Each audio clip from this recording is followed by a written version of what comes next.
Olá, crianças, tudo bem com vocês? Eu sou a professora Andrieda e estou aqui para conversar com a turma do terceiro ano. A nossa matéria é língua portuguesa e o nosso conteúdo hoje é tirinhas, com foco em recursos gráficos. Vamos lá? Afinal de contas, professora, o que são os recursos gráficos? Os recursos gráficos são todas as imagens, desenhos, figuras que os artistas usam para fazer as suas tirinhas.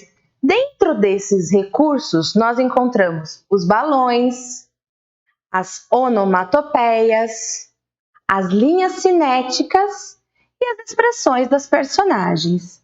Vamos ver um pouquinho de cada um agora? Vamos lá? Os balões. A gente sempre vê nas tirinhas diversos tipos de balões. Mas, afinal de contas, por que esses balões estão ali? Qual que é a finalidade deles? Os balões, eles servem para indicar a fala das personagens. Por exemplo, aqui nessa tirinha nós vemos que tem um balão aqui que está indicando que alguém está falando. E tem esse rabichinho que nos indica quem é a personagem que está falando, porque nesse quadrinho nós temos três.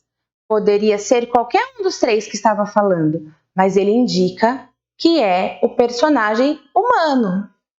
Isso está aqui, está nesse também, que tem um rabicho, e esse outro balão aqui, que ele não é um rabichinho, mas as bolinhas vêm e mostram pra gente quem que é a personagem que está tendo essa fala. Vamos fazer a leitura agora dessa tirinha?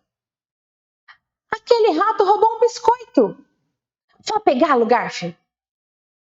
Peguei. Bom, o Garfield não entendeu que era para pegar o rato e não o biscoito. Mas como a gente sabe que o Garfield é um gato guloso, é claro que ele não ia deixar o rato comer o biscoito dele, não é mesmo? Vamos entender um pouco mais sobre os balões? Esse balão é o mais comum nas tirinhas, porque é o balão que nos indica a fala da personagem. Mas também encontramos outros tipos de balões. Esse, por exemplo, é um balão que a gente acabou de ver no Garfield. Mas o que esse balão indica? O pensamento, porque nas tirinhas do Garfield ele não é um personagem que fala, ele é um personagem que apenas pensa, tá certo? Vamos para outro balão? Esse aqui todo pontilhadinho é um balão que indica que a personagem está sussurrando, né? O sussurro é como se a personagem estivesse falando baixinho. Temos esse balão também, que indica geralmente que a personagem está gritando, né? Então é o balão de grito. E temos esse outro balão com vários rabichinhos, tá vendo? Esse balão, ele mostra pra gente falas simultâneas, ou seja, tem bastante personagem falando a mesma coisa. Tá certo, pessoal? Aqui nós temos novamente uma tirinha do Armandinho. E por que eu trouxe essa tirinha para vocês se até agora a gente estava falando dos balões e essa não tem balão? Porque muitas tirinhas, hoje em dia, elas trazem as falas das personagens assim, ó, sem balão, apenas com o rabicho, tá vendo? Indicando que é esse personagem que está falando. Vamos fazer a leitura dessa tirinha? Ela tem os olhos mais lindos que eu já vi. Qual a cor deles? Nem sei, mas enxergam o mundo de uma forma maravilhosa. Aqui no quadrinho do meio, nós percebemos que tem uma fala do personagem adulto. Por quê? Porque tem um rabichinho para cima, ó, indicando que esta fala está vindo de cima, tá? E aqui a dele sempre está indicando que vem dele, tanto nessa e aqui também, que daí ele continua falando sobre isso. Vamos continuar? Agora nós vamos falar das onomatopeias. Mas o que são as onomatopeias? Como vocês podem ver, são esses balões que trazem sons, que trazem a escrita de sons de objeto, de pessoas, sons naturais que acontecem e que daí vêm em forma de balões com palavras que significam esse som. Vamos ver na tirinha? Aqui nós temos também uma tirinha do Cascão. Aqui a gente lê, ó, cabrum. E aí aqui nós temos o Cascão fazendo uma oração e o anjo desce para proteger ele com um guarda-chuva. O que nós entendemos quando a gente vê esse cabrum, que é uma onomatopeia? Esse cabrum está substituindo o som do trovão, né? Porque a gente vê aqui que a nuvem está mais escura, né? E o Cascão, como a gente sabe, tem medo de água. Então ele faz uma oração e aí veio o anjinho. O anjinho não parece que está muito feliz, mas o Cascão conseguiu se proteger da chuva. Continuando. As linhas cinéticas. Mas o que são essas linhas cinéticas? As linhas cinéticas, elas são essas linhas que dão movimento para o personagem. Sem essas linhas, ia dar a impressão que o personagem está parado.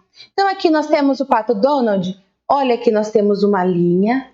Então, a gente entende que a pata dele fez esse movimento para chutar a bola.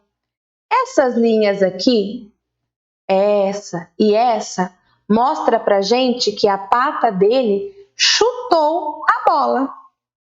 E essas linhas riscadinhas aqui nos falam assim, olha, a bola está indo para algum lugar.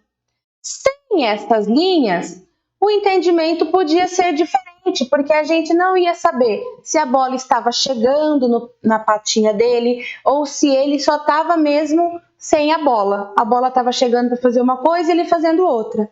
Mas essas linhas mostram para a gente que teve todo esse movimento com a personagem. Aqui na Mônica, nós vemos outras maneiras de outras linhas. Aqui nós temos esses balõezinhos aqui, que não deixam de ser essas linhas, por quê? Porque ela está brava. Aqui nós temos essa linha que ela ficou também meio círculo aqui, ó, que a gente entende que ela está fazendo o quê? A gente entende que ela está virando o coelhinho, né?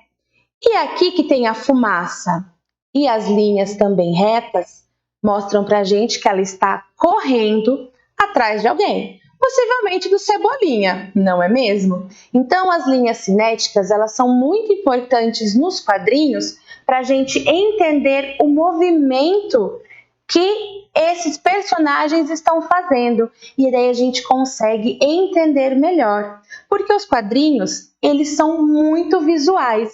Então, não é só ler a fala das personagens. A gente começa a ver, né, o balão para entender como ela está falando. A gente também vê essas linhas cinéticas para a gente entender o movimento. Tem as onomatopeias, se acontecer algum barulho no meio dessa tirinha. E também tem as expressões dos personagens, que aí é onde a gente vai analisar se eles estão felizes, tristes, surpresos, chorando. É sempre no visual, tá certo? Então aqui nós temos essa tirinha. Então eles estão aqui cantando, né, ó. Parabéns pra vô. Aí tem som, chop, chop e chop. Ou seja, aqui nós não vemos, né? Aqui tem uma onomatopeia. Nós não vemos o que está acontecendo, mas pela cara das personagens, a gente vê que eles ficaram surpresos. Por quê? Porque a Magali acabou comendo todo o bolo do aniversário dela. Parece que eles não ficaram muito felizes. Olha o rosto deles, de bravo com elas. Por quê? Porque eles chegaram felizes, cantando para ela, para comemorar o aniversário, quando eles percebem Eles ficam surpresos e bravos, porque eles foram lá para o aniversário e não vai ter bolo porque a Magali acabou comendo todos. Aqui também a gente vê o balão de falas simultâneas, tá vendo? Ó? Todos os personagens cantando juntos. Tá certo, pessoal? Bom, então na aula de hoje nós aprendemos algumas coisas muito importantes sobre a Tirinhas, né? Que ela tem os balões que nos indicam as falas das personagens e como essas falas estão sendo. Se ela é um pensamento, se ela é uma fala normal, se tem mais gente falando, se é um sussurro, se é um grito. Aprendemos também que eles têm as onomatopeias, que servem para dar o barulho das coisas que estão acontecendo, o som de objetos, sons que pessoas fazem, sons naturais, né, como nós vimos no caso do trovão. Também vimos que as linhas cinéticas são importantes para a gente entender o movimento que o personagem está fazendo, porque o quadrinho é um desenho, né? Não é um desenho animado, então nós precisamos entender e as linhas cinéticas nos ajudam a fazer isso. E a expressão dos personagens contam muito também sobre o sentido daquela tirinha. A gente vai olhando para os personagens e vai entendendo como eles estão se sentindo naquele momento. Tá certo? Mas agora é a vez de vocês. Escreva no seu caderno de língua portuguesa qual recurso gráfico você mais gostou de aprender hoje e explique o que você entendeu sobre ele. Bom, eu vou ficando por aqui e espero que vocês tenham gostado da nossa aula sobre tirinhas. Até mais! Tchau, tchau!